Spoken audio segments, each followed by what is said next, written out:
Hey folks, here at NTS, we often recommend certain durations of no-pole skiing, especially during skate roller ski sessions.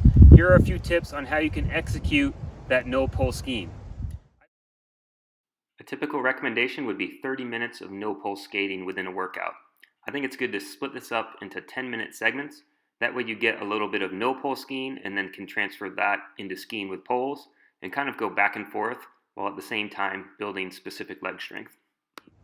I personally like to do the no pole at the beginning of a workout, so I might ski for 10 or 15 minutes with poles and then do my first 10-minute segment of no pole skiing at that time. It's really helpful to do that at the beginning of the workout because you can really dial in a nice weight transfer and the correct leg motions and then add in poles afterwards. Here are 3 types of no-pole skating you can incorporate into your program, and they all actually train a slightly different thing.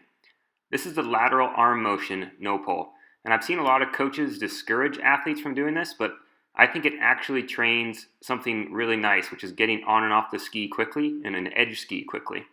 So although it's not training the correct upper body motion, from a lower body standpoint, it could be a really good drill to practice getting on and off the ski.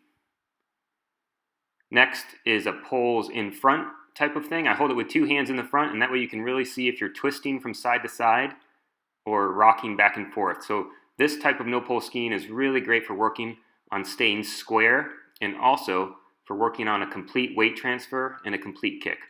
So this is really one of the best ways to practice getting all your weight over one ski.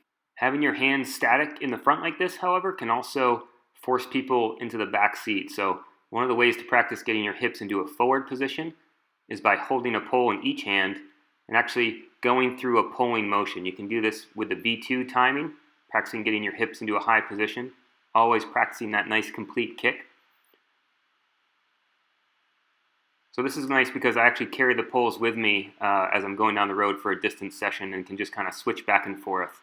You can also practice V1 timing very easily by just carrying the poles like this. You can also practice a V2 alternate timing, carrying your poles like this.